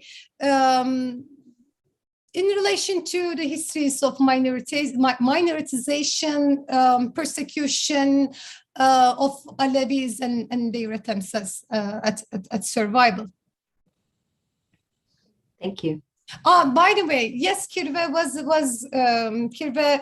That's also quite right. Kirve was incorporated into the oppositional leftist culture in the 1970s in Turkey. But that particular revolutionary group also had quite a firm base in Dersim, by which time actually in the 1970s, kirve mediated the relationship, the forms of address between different Dersimites, between Dersimites of Armenian and Kurdish, and Armenian and Alevite Kurdish ancestries. Thank you. Okay, so we have time for one more last question, and then I have a question to conclude this of my own as well. So the question we have is from Onur Günay, and Onur asks, Onur says, thank you for the incredibly rich and inspiring talk. How do you interpret kirve's contemporary use as close friend, in quotation marks, or as an intimate and gendered form of relatedness in addition to its use as a fictive kinship category in Diyarbakir? Thank you, Onur.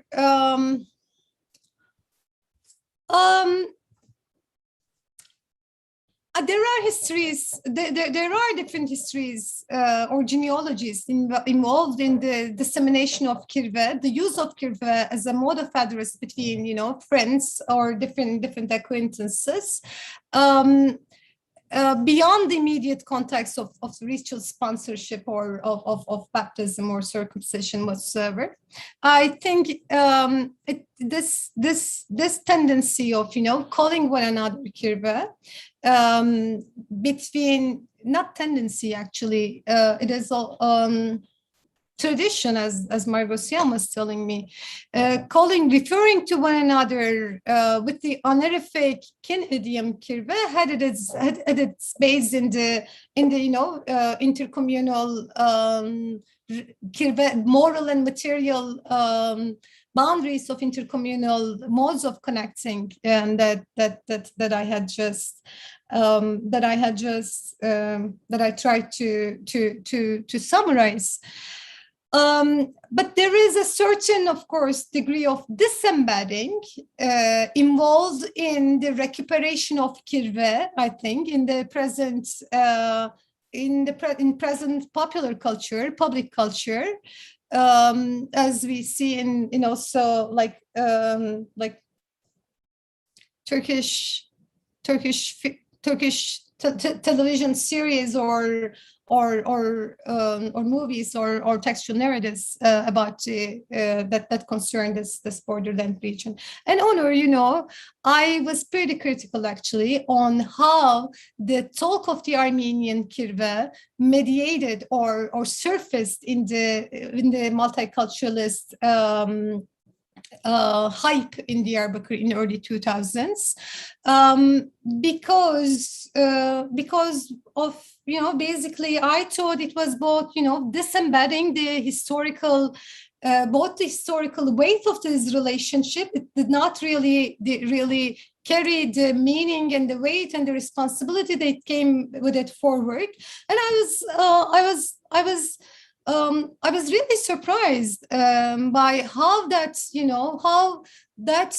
how ungrounded that mode of address proliferated, ungrounded or disconnected from the contingencies of the present day Kurdish conflict.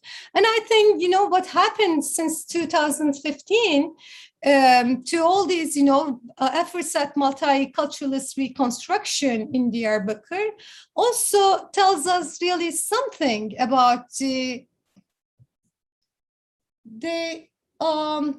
weaknesses that inhered in that moment of multiculturalist reclamation. Thank you. Okay, so I will conclude with one question of my own that's somewhat general, and it has to do with the opening of your wonderful talk, which was with a passage or with a reference to Gente or the Fool. So I'm assuming that you read that there is a Turkish translation. No, there's not a. Okay. So that I am so happy you asked this. It was a translation by Aras, but I was mistaken, I guess. I'm very happy that you asked this question. Actually, I have to admit that there's no, word to word such translation of that passage which I offered you. You cannot find it in any published edition of Gente. And this is because we have two different English editions, and one of which was published, I think, by the Governance Institute. The term kirve is totally glossed over. It's just translated as Godfather. I see. Okay. Okay, and then there is another earlier English translation, which was never published, as to my knowledge, which uses the word kirve in that passage at the very beginning of the passage, translating it as Godfather, which led me to to compare these English language translations with the original Armenian text itself. I just worked with a research associate for the Armenian text, and I'm really happy that you asked this question because it, I think, secondly summarizes how much of that history has been lost in translation, and that that loss was not confined to the Armenian Kirva narratives in 2000s Diyarbakir's, but it is much more pertinent to how we come to understand, imagine, narrate, and reproduce past modes of intercommunal association and exchange, as well as identity and reference. I see. So I haven't read the Gent or the Fool in a while. I've looked at it a long time ago. But I'm assuming that in the original, the word used by Rafi was kirve itself in Armenian. Kirva. Sorry, kirva. Kirva. I mean, the inflection in Armenian and Azeri is different. Kirve is the standardized state term in the Turkish language, and I use kirve in this work because of how it came to be canonized in the scholarly literature. But the form we see in Armenian and Azeri language, the common form is kirva, and another widely used variant is the Kurdish Kurmanji word kriv. I see. Okay. But kirva is the. Do you know if any of Rafi's works have been translated into Turkish? I know Aras is a robust translation. I don't know if robust. I don't think so. They have a translation aspect. I am pretty sure that it was not until a couple of years ago. I'm pretty sure, and I think I would have noticed, because I am a reader of Aras as well. I would have noticed that Fool had came out, but a few works of Rafi have been translated into English, and not many of them actually have been translated into English. And he's a very significant, both literary and political figure, right? I have read about Rafi also, in Armenian studies literatures, and I know it deserves the Fool deserves a much better exposition than I was able to offer here. But hopefully, I do a better job in the past. It's quite interesting for a nationalist writer that Rafi was. I mean, nationalist in the 19th century term, sense of the term, progressive, so forth at the time.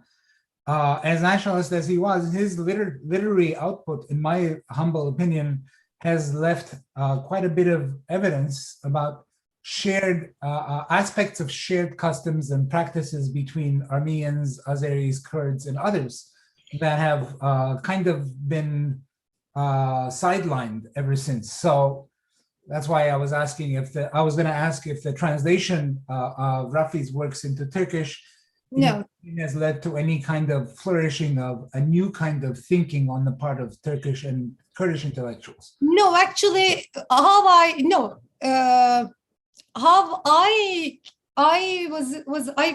reached the Fool was when I first began the genealogical research on Kirva. I first made a list of all the terms that were used in regional dialects, and run library searches, both physical and online, and just developed a pool of all the materials that I could gather, and that's how I came across with both Rafi and the Fool. You may think it was just so late in the day, but I told that I really did not have a prior research interest in Armenian like late 19th century Armenian massacres or the Armenian genocide. My interest was mediated through, how the figure of the Armenian popped up in how the Turkish state dealt with the Kurdish conflict across the decades.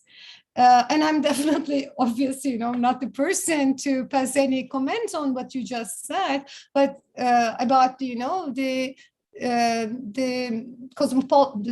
intercommunal shared traces in Rafi's work. That is what I think his the full reviews also his work Jeladet. Of what? Jeladet. I mean, another novel by him. Yeah. I mentioned what I did because of his work Khamsai Melikutumnera, the Meliks of Khamsa, obviously about the troubled region of Karabakh/Artsakh. And there too, one finds remarkable revelations that kind of boggle the mind in terms of how in the late 18th century, 19th century, early 20th century, there were all these traces, these lineaments of connections and shared practices that, as I said earlier, I think have, for the most part, been airbrushed out of history. So anyway, I would love to check it. I will pass now the floor to Anne for your concluding remarks, and I want to thank everyone on my part, at least on my behalf. Yes, thank you so much to Dr. Ruken Şengül for a very stimulating lecture and discussion. This was such an excellent summary of your very important scholarly work, and we are grateful to you for your presentation. And thanks as well to Professor Sebu Aslanyan, as well as our very energetic Promise Armenian Institute Deputy Director, Hasmik Baltasarian, who has been very active in all aspects of this event, as well as others for our Institute. So now let me close our webinar by announcing a few upcoming Zoom or YouTube-based events that are hosted or co-hosted by our Promise Armenian Institute at UCLA. On Tuesday, October 5 at 9 a.m. Pacific time, our UCLA Promise Armenian Institute and the Promise Institute for Human Rights at UCLA Law invite you to a lecture to be delivered by Dr. Umit Kurt on the research behind his recent book, The Armenians of Aintab, The Economics of Genocide in an Ottoman Province. This lecture will be available in the Zoom webinar platform as well as on our YouTube channel. And on Friday, October 15 and Saturday, October 16, on each of those days from 8 a.m. until 12 noon Pacific time, the Promise Armenian Institute is very pleased to partner with the Zorian Institute in presenting a 2-day conference on the subject of gender and intersectionality in post-Soviet Armenia. This will be providing a platform to discuss and better understand gender-related issues in the present-day Republic of Armenia, and featuring a range of relevant panels and distinguished panel speakers. And there are several other events in the works for the coming months, so I'd invite you to please visit our UCLA Promise Armenian Institute website or visit us on social media to see the details of these and many other events. And please do sign up to join our PAI listserv, and you'll receive these by email. So again, thank you all for your attendance at this lecture, and we look forward to having you participate in future events for the